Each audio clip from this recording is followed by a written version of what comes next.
this week, I've learned the hard way that you cannot judge your pants until the waistband is in place.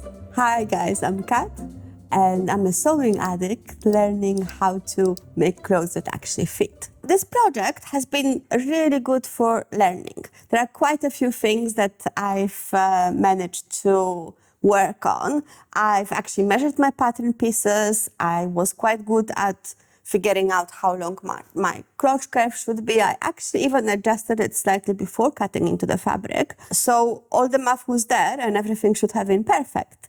I even did those welt pockets for the first time, and I mean, look at that, they are so cute. I'm so proud of them, like ridiculously proud of them. After all that, I've basted my trousers. I always base my projects first because I want to see what the fit is like, because different fabric, depending on how stretchy it is, how structured it is, can behave differently, and sometimes you need to size up or size down.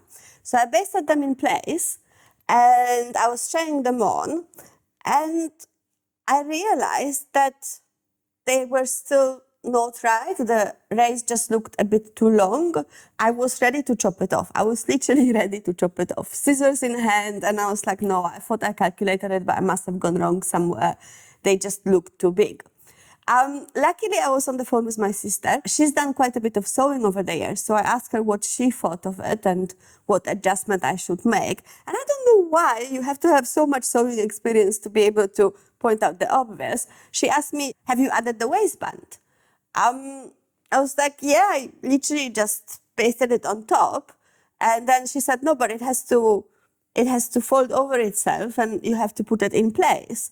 And I realized, yeah, actually, that might actually change things a little bit. So I just added it on the top of the pants. I added it here, but I didn't actually sew this part yet.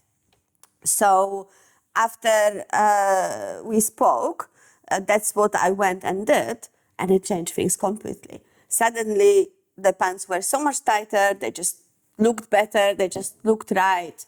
I don't know. That was stating the obvious, but she was obviously right, and it really helped. And some of those things, I mean, I've heard it before. I should have known better, but some of those things I think you can only learn in practice, and maybe not once, maybe once is not enough. Maybe I will do that again, but I'll try to remember.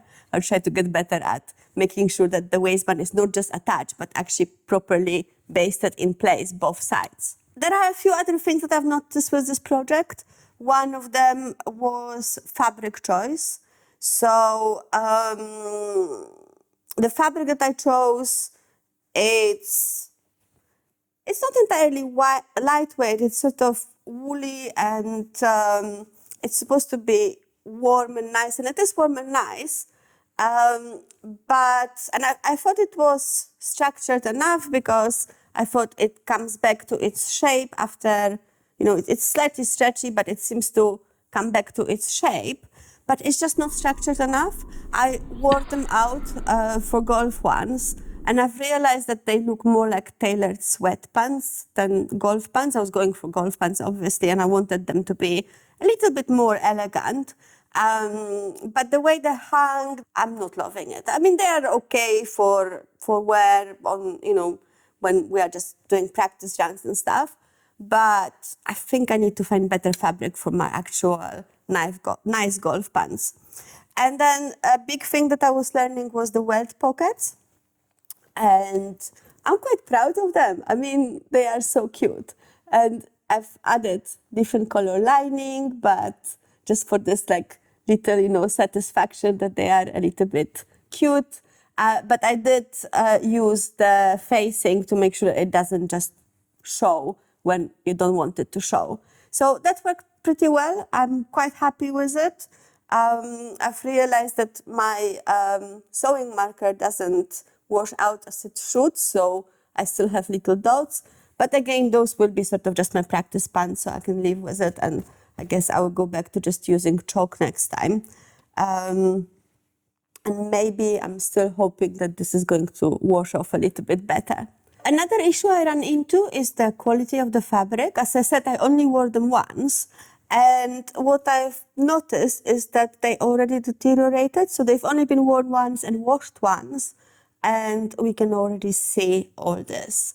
So that's not ideal. And it's a shame because it's supposed to be a nice suiting fabric, but, well, it's not. So that happened. But overall, it's been an amazing experience, and I've written it in a bit more detail on my blog. So if you want to check it out, it's catbatsews.com. You will see the link in the description as well. You can see the links to the patterns and the tools that I used over there as well. Anyway, thank you so much for following along, and I hope to see you in the next one. And let me know if you've got any questions or if there is anything specific that you would like me to talk about.